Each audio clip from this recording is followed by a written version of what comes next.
Welcome back, Physics 11. Today we are starting off a new unit, and that unit is waves. So let's dive right in. So first of all, you may be asking yourself, what exactly is a wave? Well, one way of defining that is an oscillation or vibration, but we're in grade 11. We can get into detail. So one important aspect of a wave is that it is an oscillation or vibration, but it's one that transmits energy, but not matter. So if you think about that, we know that one example of a wave is sound waves, for example. Now, if you were in my classroom and I was talking to you, is there something that's coming out of my mouth and traveling across the room and then crawling into your ear? I mean, that's kind of gross to think about it. So we're not really transferring matter when we're having this wave transmit something from one place to another. We're just transferring energy. And in a video I'll show you in a moment, we'll see kind of a better idea of that. So sound is one wave. We can also think of light or radio, and we'll soon realize in lessons that light waves and radio waves and microwaves and all these are all part of the same big electromagnetic spectrum. We've also got earthquakes, so a number of different examples of different waves that we have. So I'm going to show you a video. It's going to be thrilling. You're going to be very excited when you see this. We're going to talk about some different types of waves. So get ready for the thrill of your lifetime. Here it is. Transverse wave.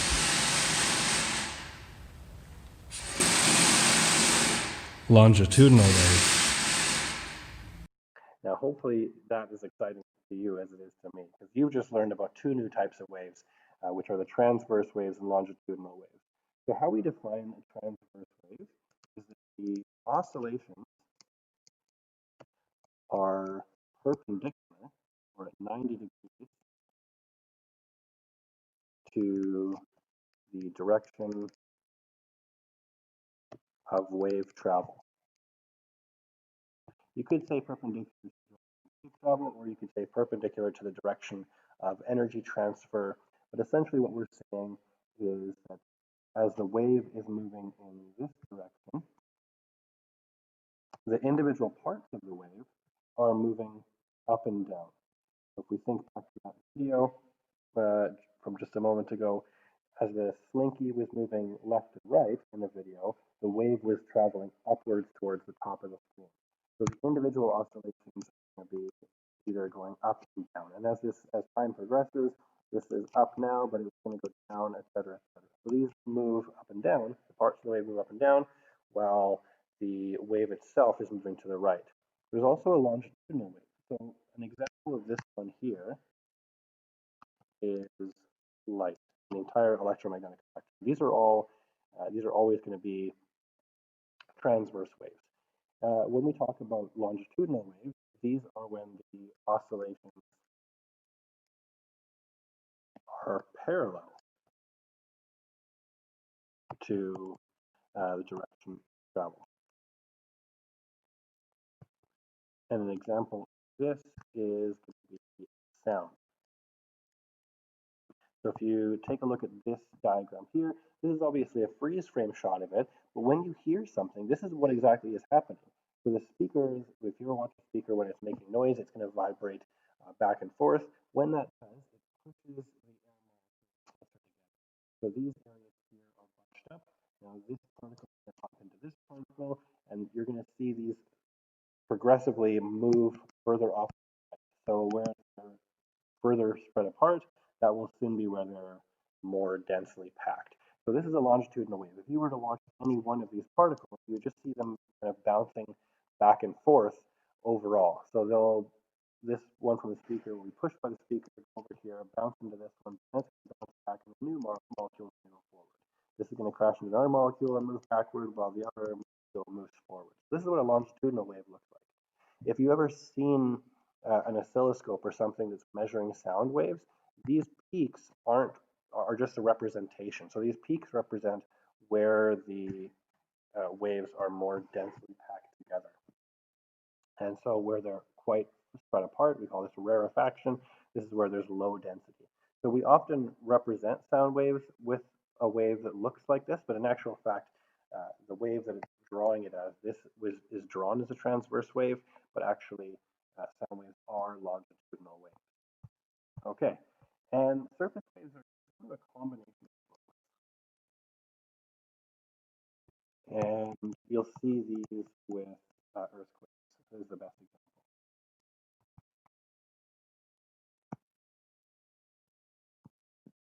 Okay, so what are the parts of a wave? This is something you may remember from previous years of science, but we'll just do a quick recap of it. So a medium itself, this is the material that the wave travels. So it could be the ground, like it could be dirt. If we're talking about earthquake waves or seismic waves, could be water, it could be air, sound traveling through air. So the medium is just the material that the wave is propagating through. The crest is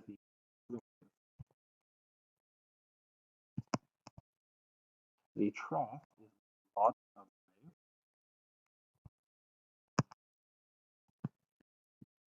The amplitude is the maximum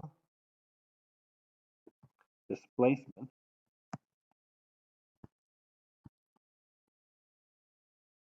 from the midpoint.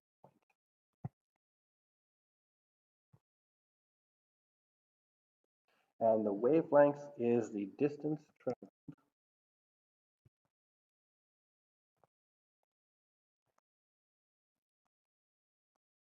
by one wave. So it's measured two of the same point.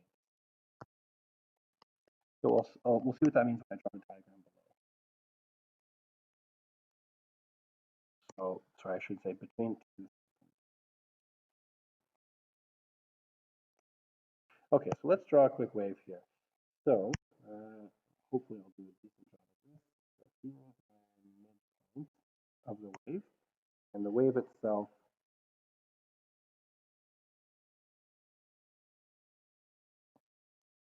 drawn like this.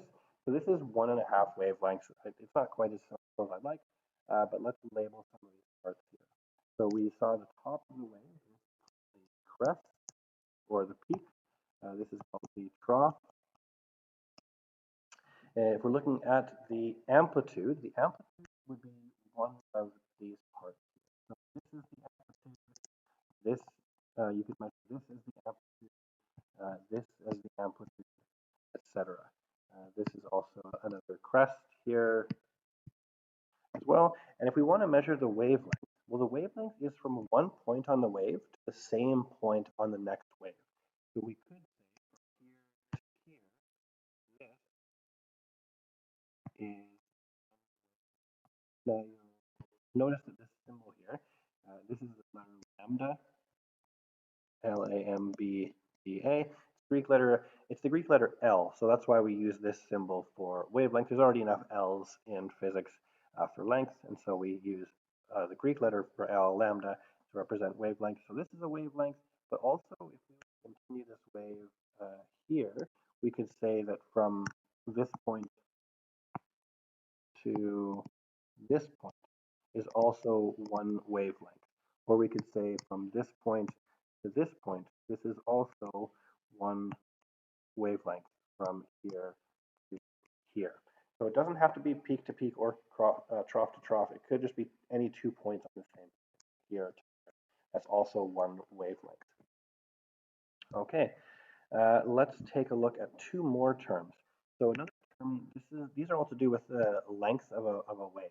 So if you're kind of curious, the axes of this wave, this was like a graph of a wave. This would be the amplitude or displacement, and this axis here is going to be our length axis or axis. Okay.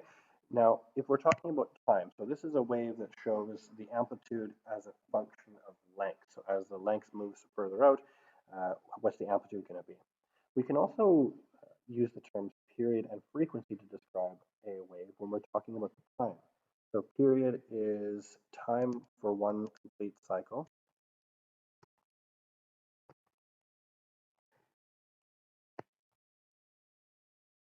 and the frequency is the number of cycles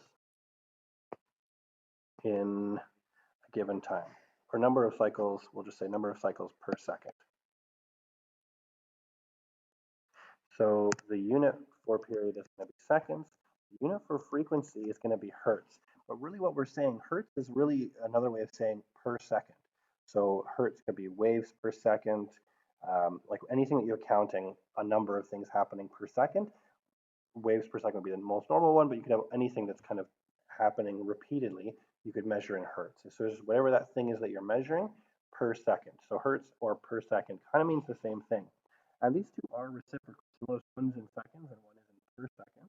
So we have these formulas. We can either say the period is frequency, or we can say frequency is 1 over the period. Both of those formulas are correct if you just do two cross multiplications. Multiply both sides by t, divide both sides by f, or vice versa, and you'll get the other formula. Okay, so let's do an example problem here. You can pause the video in a moment here. So playing middle C on a piano produces a sound with a frequency of 256 hertz. So it's 256 hertz. What is the period of the sound wave going to be? Pause the video here, give that a try for yourself. Okay, and if you have come back after trying it, we're trying to find out here is the period. So our formula for that is period equals 1 over the frequency. And we know the frequency is 256. So all we're doing for period is 1 over 256. So what do we get if we divide 1 by 256? We get 0.00391. Period equals 0.0039 seconds. So I'm just getting a call there. Okay, so period is 0.0039 seconds. So what that means is that every 0.0039 seconds, a new peak of the wave is going to hit your ear. Or another, every 0.00391 seconds, another bar is going to be coming up and hitting your ear. Another one of these areas where they're dense together.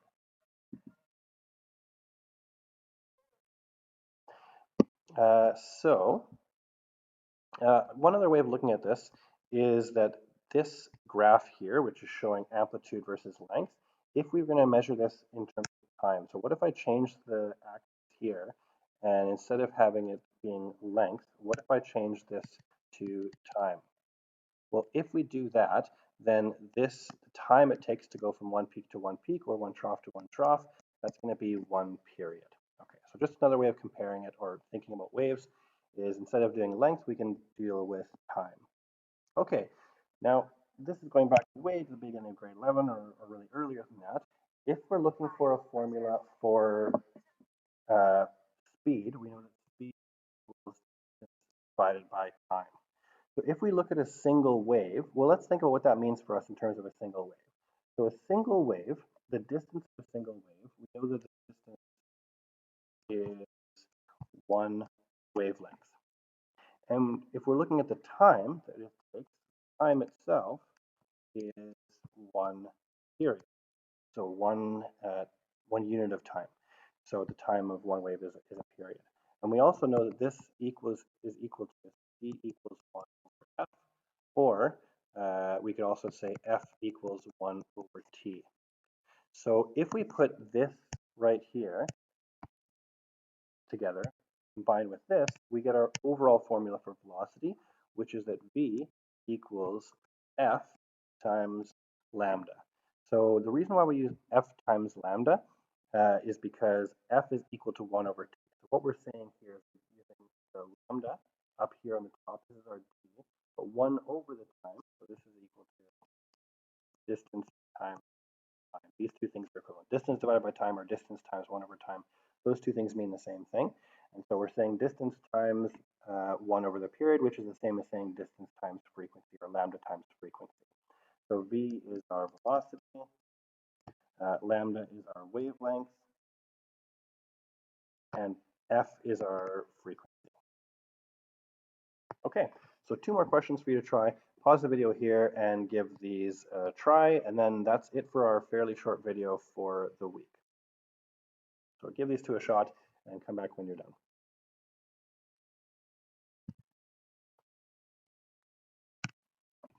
Okay, so hopefully you've tried this out. So fairly straightforward questions here. This is the first question. We are trying to find the wavelength. So what is the wavelength? Well, in this case here, here's our formula. V equals F times lambda. We're trying to find out the lambda. So we rearrange this. We're going to lambda equals V divided by F. This is going to be 330 meters per second. And I'm just going to show you something here. So this is 330 meters per second. We're going to divide this by the time, or by the frequency, I should say, which is 220 hertz. Now remember, a hertz is the same thing as 1 over seconds. And so if we have meters per second and we divide it by 1 over seconds, that's the same thing as saying meters per second times second. And if we have meters per second times second, we can see that we're going to be left with just meters. So in this case here, 330 divided by 220, this is going to be 1.5 meters. So if you have an air horn at 220 hertz and it's traveling through the air at 330 meters per second, each of those waves, the wavelength is going to be 1.5 meters. Each of those waves are going to be 1.5 meters apart. The last one here, the distance between successive crests in a series of water waves is 4 meters, and the crests travel 8.6 meters in 5 seconds. So what exactly is the frequency of the block of wood that is bobbing up and down on these water waves? What we're saying is we've got these waves, and the crests are 4 meters apart. So this is our wavelength here. And we're saying that they travel 8.6 meters in 5.0 seconds. So we're trying to find out the frequency. So here's our formula that relates these things together. V equals F times lambda, and we're trying to find the frequency. So frequency equals V divided by lambda. Now we know what our lambda is, but we don't know our V just yet. So let's try and solve for V first of all. So V is distance divided by time, and we know this is going to be 8.6 meters divided by 5.0 seconds. So 8.6 divided by 5, this gives us 1.72 meters per second.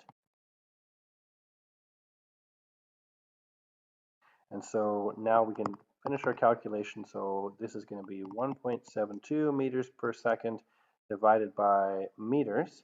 And the meters was 4.0 meters. And what are we left with for units here? So meters per second divided by meters. The meters are going to cancel out. We're going to be left with per second. And in this case here, that's another word for hertz. So the answer we get is 0.43. And so 0.43 per second, or 0.43 hertz. And that is our final answer for this sheet. So just a single page. Please try to practice questions. And you do have your homework, the lab, based on a video of more Slinky video action. So hopefully you enjoyed that video as much as you enjoyed the first video, maybe even more. It's exciting times. And let me know if you have any questions for your homework. And if so, I'll see you at FitBlock or send me an email.